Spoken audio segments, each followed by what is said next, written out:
Hello, and welcome to Mailin' It, the official podcast of the United States Postal Service. I'm Karla Kirby. And I'm Jeff Marino. You know, Karla, this week officially marks the 250th anniversary of the U.S. Postal Service. That makes us older than the United States itself.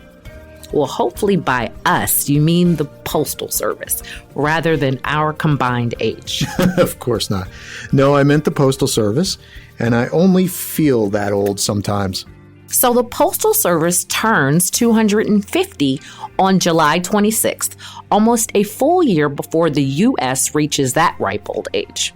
It's a good time to talk about how we got here and what this organization has meant to the United States as it developed from a colonial outpost into a world power. That's a good point, Karla. If you think about it, the Postal Service is America's original communications network, and a lot of the growth this country experienced, especially early on, wouldn't even have been possible without a reliable way to send and receive information. Looking back, you can see the Postal Service did more than just deliver the mail. It helped strengthen the U.S. as a whole by spreading news and commerce to even the most remote parts of the country.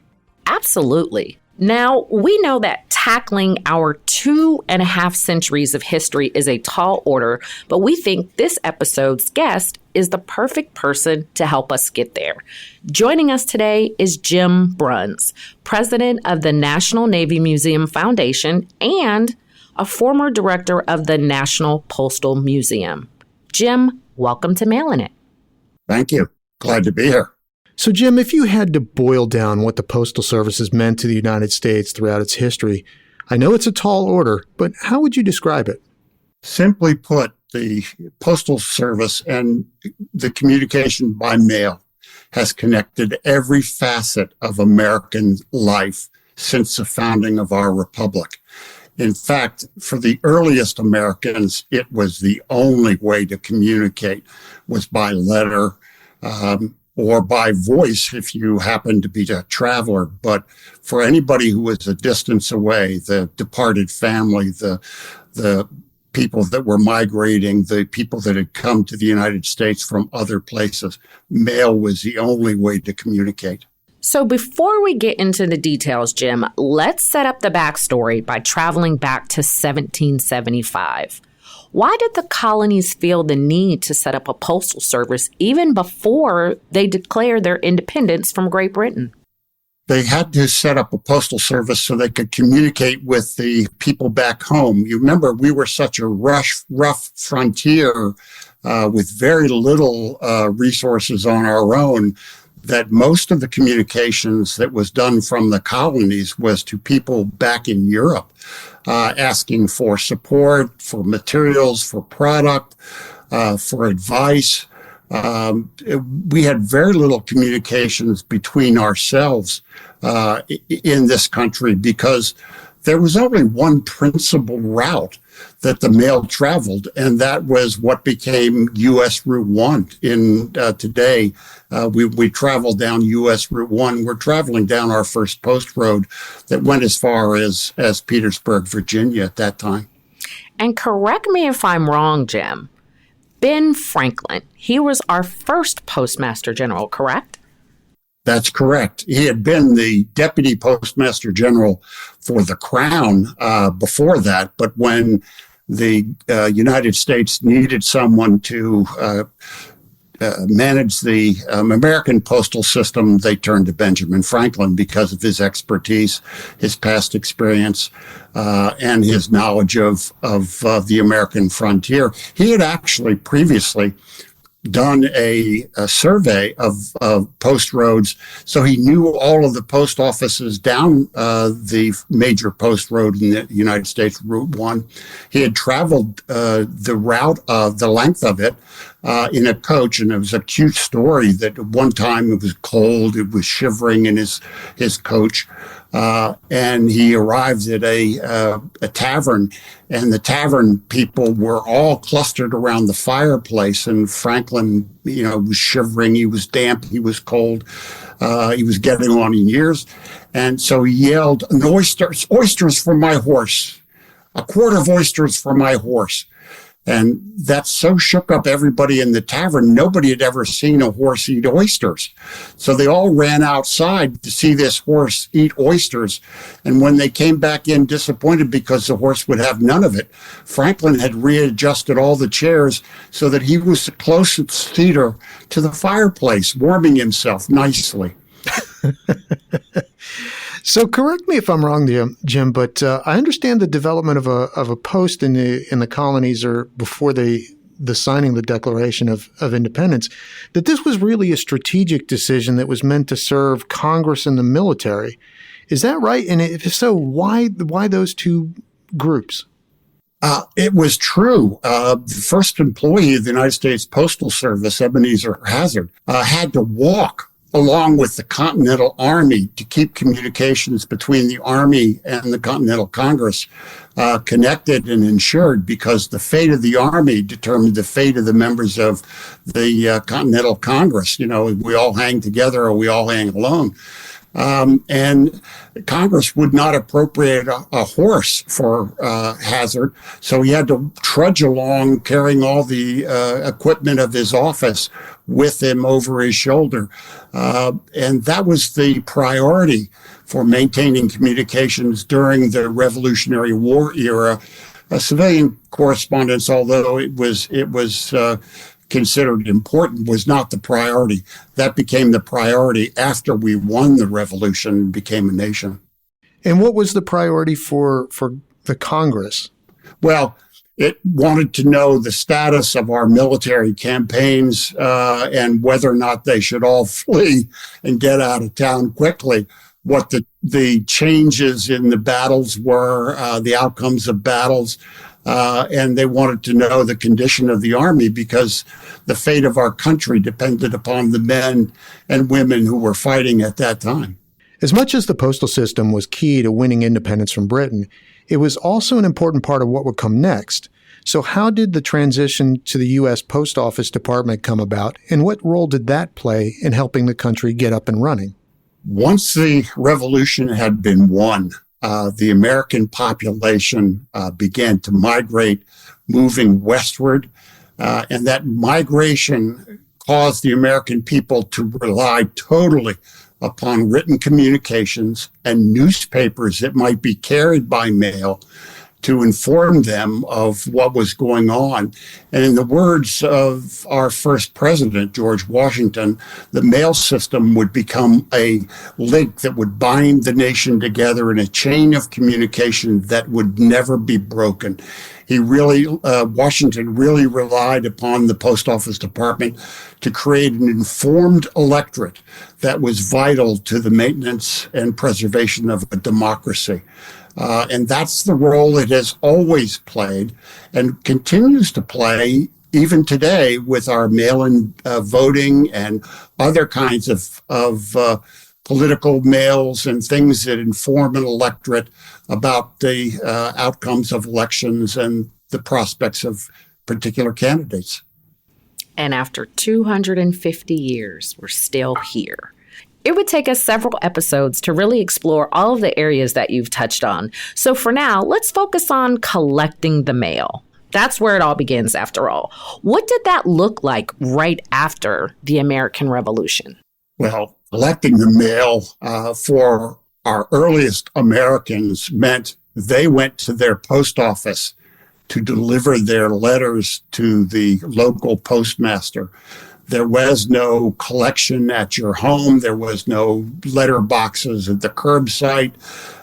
Collecting meant getting it from the recipient at the post office, where in those days you could send it one of two ways. You could pay the postage, which was based upon weight and distance that the letter would travel, or you could send it sort of collect on delivery.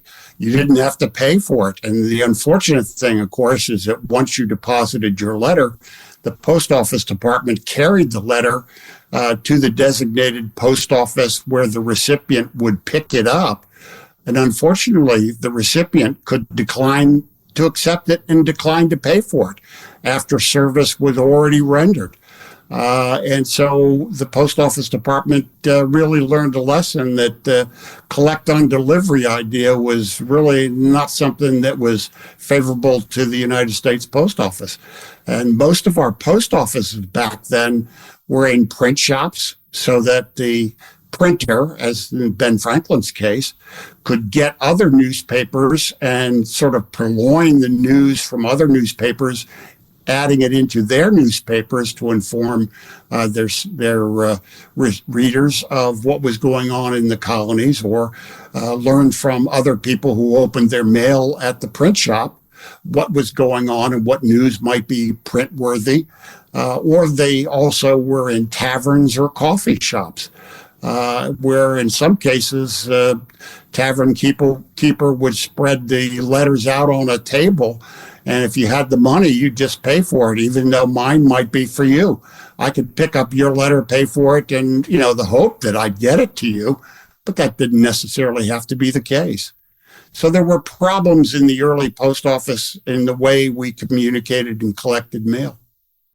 So, Jim, who decided where these post offices were going to be located and the routes that connected them? Early on, it was, once we had a constitutional government, it was Congress that determined where the post offices would be. They would determine that a route should be set up, say, for example, between Philadelphia and Baltimore. They would vote on the creation of the route, Philadelphia to Baltimore, but they would not choose the actual roads that would be selected to carry the mail. They would leave that up to the post office department and postal surveyors, and they would have to base the selection of the actual road that was followed on the 3 C's. The 3 C's were the citizenry, the number of people that lived on that roadway, that path, the commerce that was located along that route, the number of industries, small shopkeepers, and that kind of thing, and the number of courts that were located and could be served along that particular road. A lot of historians have focused on the population and the commerce along post roads, but they've forgotten the importance of courts, which were extremely important because we were a nation now creating new laws. Congress was passing new legislation that had to be communicated. Courts were making decisions that had to be communicated. And all this impacted the courts and rulings that states may have in terms of federal requirements, legal requirements. So the courts were extremely important, but Congress would leave the choice of the specific route to the post office department, and they inevitably made some very, very wise choices. So if I'm not mistaken, this particular process was in place for several decades. What was the first big change in how the post office department operated? Real first major change that significantly altered the entire frame of postal communications was the Highway Act during the Eisenhower administration in the 1950s, which created the interstate highway system that we have today. It got away from having all these little minor roads into creating major thoroughfares that could serve major cities and major population centers, with offshooting roads leading off of the interstate highway system that could serve smaller communities and smaller towns. And it really led to the creation of bulk mailing centers, mass mailing centers, that didn't need to be associated with major railroad hubs or railroad lines, as had been previously the case, or little distributing post offices, which dotted the countryside that would get mail and distribute it to other smaller post offices. It created the bulk mailing industry centers that we know today, which made it possible for us to actually mechanize and automate most of the mail system. We couldn't do that when we had a system that was reliant more on manual sortation and movement of mail to small distribution centers. So when we think about, I guess, the major changes, in addition to the Highway Act, how did trains and steamboats add to our efficiency? Steamboats were considered as post roads beginning in the early 1800s, and they were a very vital way of communicating and moving mail because they weren't prone to being post roads that were full of stumps and potholes and ravines and washouts and gumbo-like roads in the wintertime or the dusty roads in the summertime. They were relatively flat, easy to transport, and unless you hit a sawyer or a snag, your steamboat could carry mail anywhere up and down a major river and tie up wherever anybody wanted to communicate by mail. Typically, they would hang a lantern out at their docking site to indicate to the steamer that they needed to have mail picked up. And this created the rise of packet steamboats specifically that were designated as mail carriers, as well as passenger and freight carriers as well. And steamboats were highly reliable. And after that, of course, we went to stagecoaches for overland communications. The first stagecoaches, the best of them were Troy coaches made in Troy and Albany, New York, and they were beautifully painted, but they were terrible as far as the convenience of and comfort of the passenger. And you think about the space. It was basically about 4 foot by 7 foot, about the size of a good sized bathtub. And you put 9 people in there, plus the mail.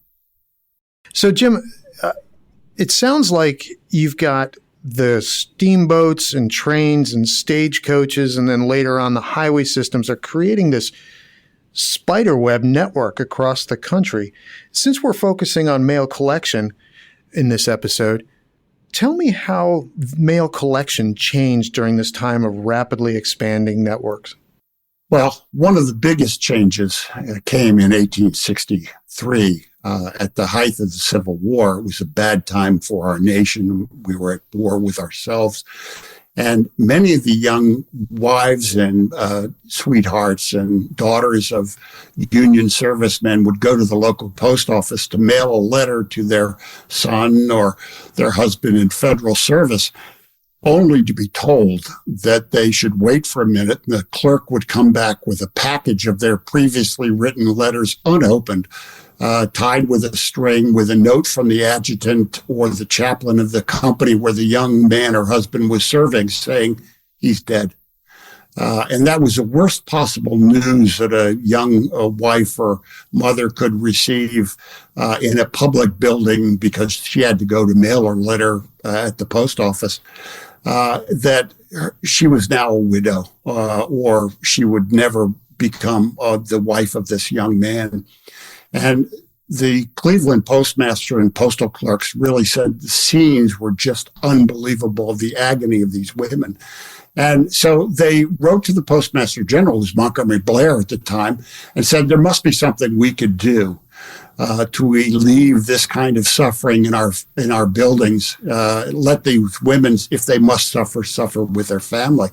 So Blair came up with the idea of, okay, let's take Union veterans and we'll turn them into letter carriers, and we will take the letters to the houses so that if the women have to suffer, they will suffer with their family.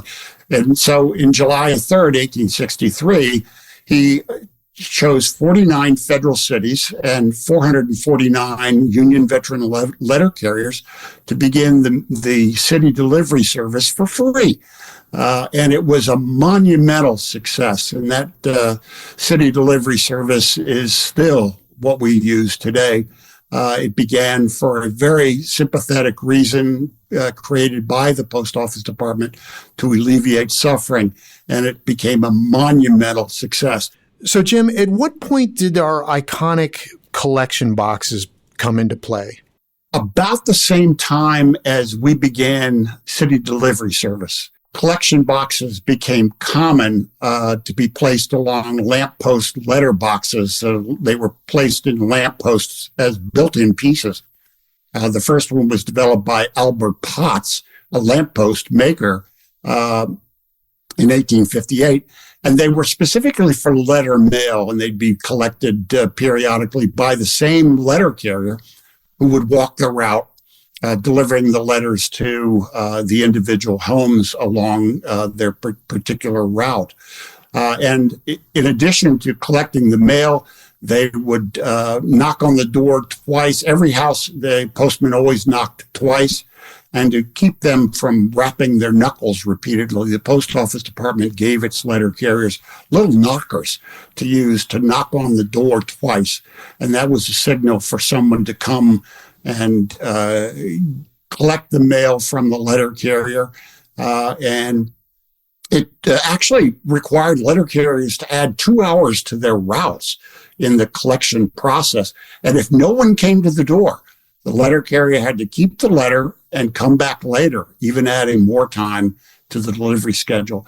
But lamppost letter boxes were a major innovation. The first ones were very small. Later ones became larger and larger.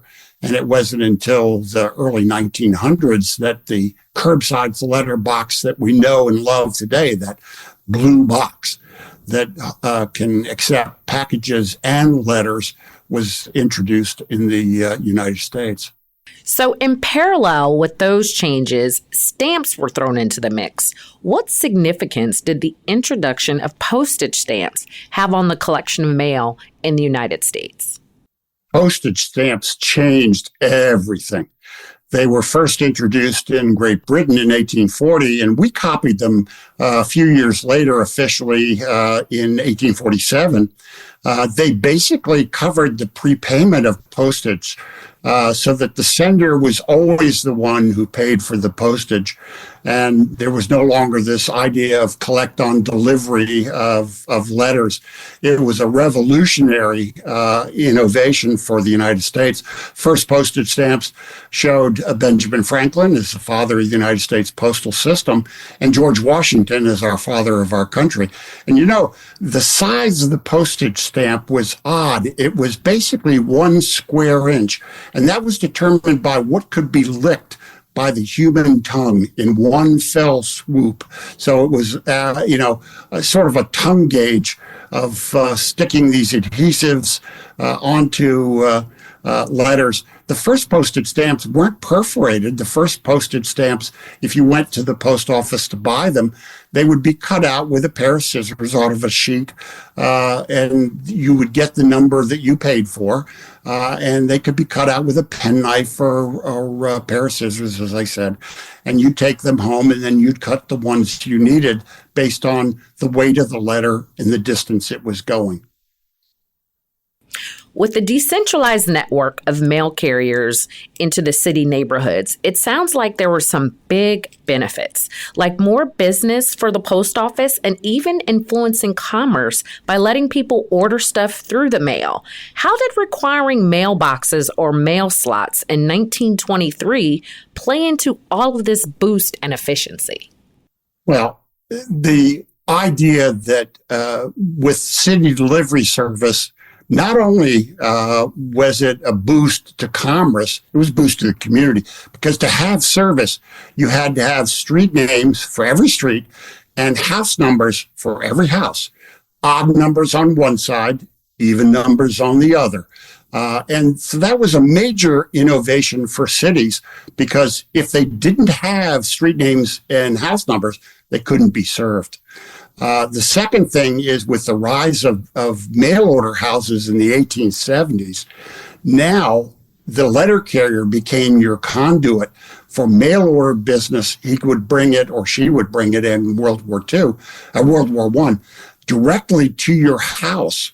So you could order from a catalog, Sears, Spiegel's, Montgomery Ward's, all those things, all of the luxuries that you want, and they would be delivered right to your door.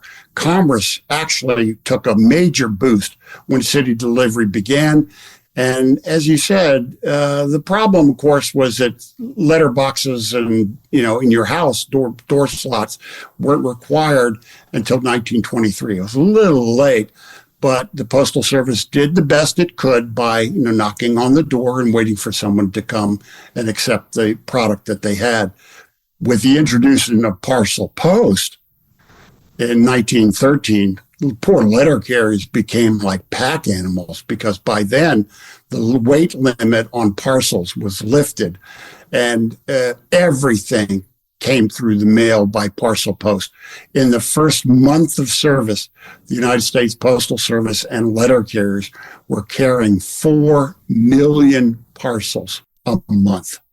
So as the amount of mail started skyrocketing, how did the Postal Service manage moving all of that mail efficiently, both locally and out into the rural areas? It had to begin to buy vehicles for itself, in addition to having vehicles that were used by star route contractors. These were contractors that since the 1840s had been carrying mail in any kind of vehicle that would keep the mail safe, secure, dry, and protected. They could choose any kind of vehicle they wanted. Well, up until 1913, by the time 1913 Impartial Post was introduced, they had to get bigger vehicles, more van-like vehicles, better secured trucks and that kind of thing.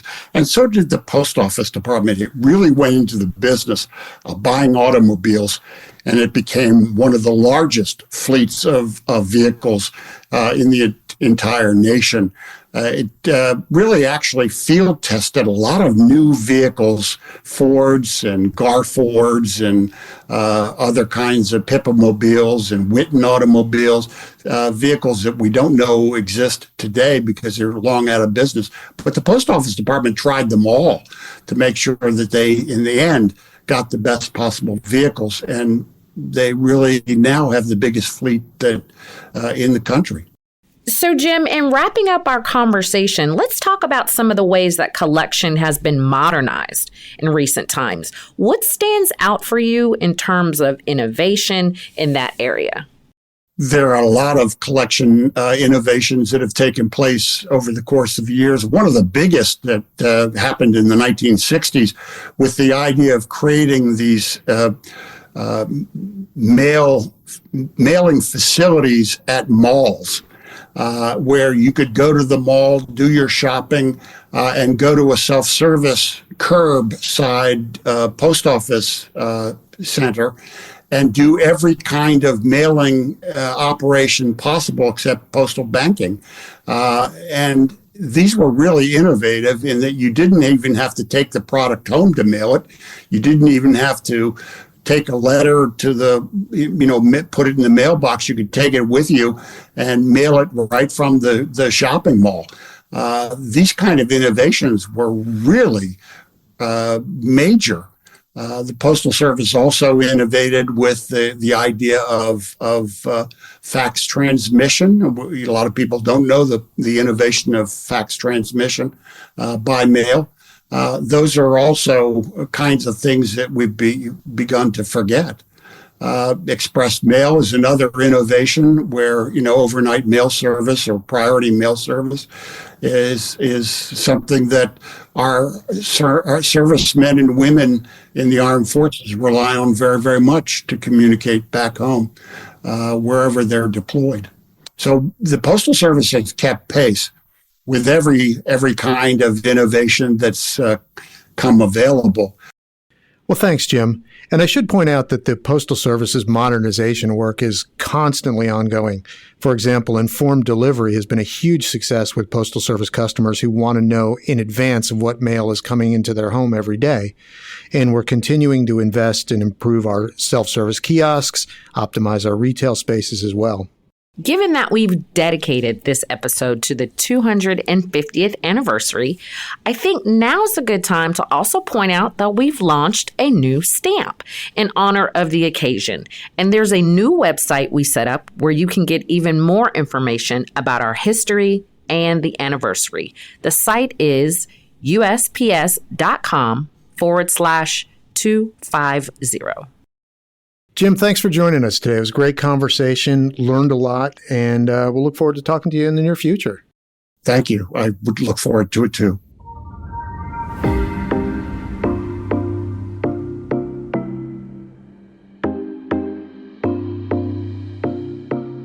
It's time for another Did You Know segment, when we each share an interesting fact about the Postal Service. I'll get us started. I'm going to go with a topic that served us well in the past: stamps. We've already talked on Mailin' It about how the U.S. Post Office Department didn't introduce stamps until 1847. That's 72 years after the Postal Service was first created. But did you know that for the first couple of decades after the Postal Service started issuing stamps, every one of them featured an image of either a president or a founding father? Well, I didn't realize that, but it does make sense. The stamps were coming from the federal government after all. Of course, we have all kinds of stamp artwork on display today. What changed? Well, in 1869, the Postal Service broke with tradition and released a new series of stamps that looked at American life through a wider lens. There were the usual Ben Franklin and George Washington stamps, but the series also included a steam locomotive, a Postal Service carrier on horseback, a steamship, and the landing of Christopher Columbus. In addition, these stamps were special because they were the first series to be printed in more than one color. It was a breakthrough in creativity for the Postal Service, and it set the stage for the colorful, creative stamps we use today. The new direction, however, wasn't without controversy. A lot of people complained about the new designs. Many collectors and politicians at the time thought they were too unconventional and not patriotic enough. Within a year, the Postal Service retired the series and replaced it with more traditional designs. Well, that is a shame, but at least they eventually came around seeing stamps as more than just the cost of postage. So thanks for that, Karla. My Did You Know builds on yours. You pointed out the new directions the Postal Service was trying to take stamps in 1869. But maybe the most memorable part of that collection happened by accident. Because the Postal Service was experimenting with more than complicated designs, they ended up printing some of the pictures on the stamps upside down. And that was because of the bicolor process, which had the printers feeding the stamp sheets through the press twice. The good news is they caught those errors pretty quickly. As a result, most of the stamps turned out fine. But a small number of stamps ended up being some of the most sought-after stamps in history.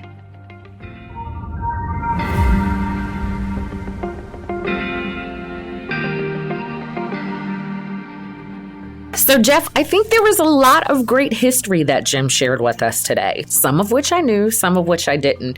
It's amazing to see how far we've come in 250 years and more than 167 million homes later. Yeah, the amount of knowledge Jim has about postal history is absolutely staggering, and I feel like we've just scratched the surface of his knowledge. So maybe we'll get him back on in the future and dig on some more topics. So great conversation. And that's all for this episode of Mailin' It. Don't forget to subscribe to Mailin' It wherever you get your podcast to make sure you don't miss the next episode. And follow along on Instagram at US Postal Service, X at USPS, Facebook, and youtube.com/@USPS.